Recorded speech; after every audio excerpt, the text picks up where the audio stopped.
Why are date-time types important? Let's find out and look at our data columns. Why are date-time types useful? Most real datasets have dates as strings. Dates as true Pandas date-time types let you sort, filter, plot, and extract features easily.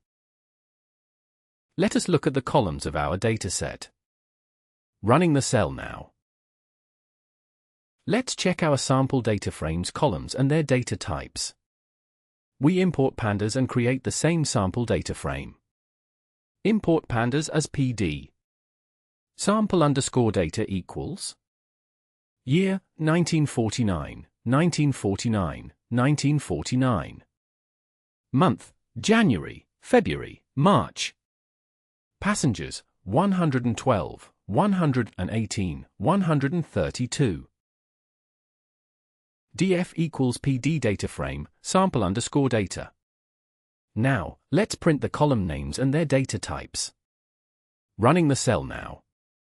Here we see the initial data frame columns and their data types, showing that year and passengers are numeric, while the month is stored as an object, string. This highlights why converting date-related columns to proper date-time types is important. Strings limit our ability to sort, filter, and analyze dates effectively. The lesson will demonstrate how proper date-time conversion unlocks these powerful features.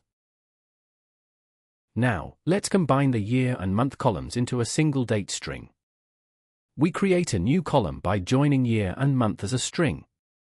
df date_str equals df year dot astype str plus dash plus df month dot astype str.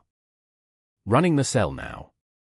Here, the code combines the year and month columns as strings to create a new date_str column, demonstrating how dates often start as plain text.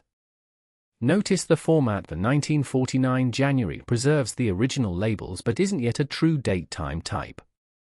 This step highlights why converting these strings to Pandas date-time types is important for robust date handling later. What happens if we try to sort by this string date column? We sort the data frame by date_str and print the result. Running the cell now. Here, sorting by the date_str column arranges the data alphabetically rather than chronologically, which mixes the months out of order. This highlights why having dates as strings limits accurate sorting and reinforces the lesson's point. Converting to Pandas date-time types enables proper date sorting and time-based operations. Notice that sorting by string doesn't always give the correct date order.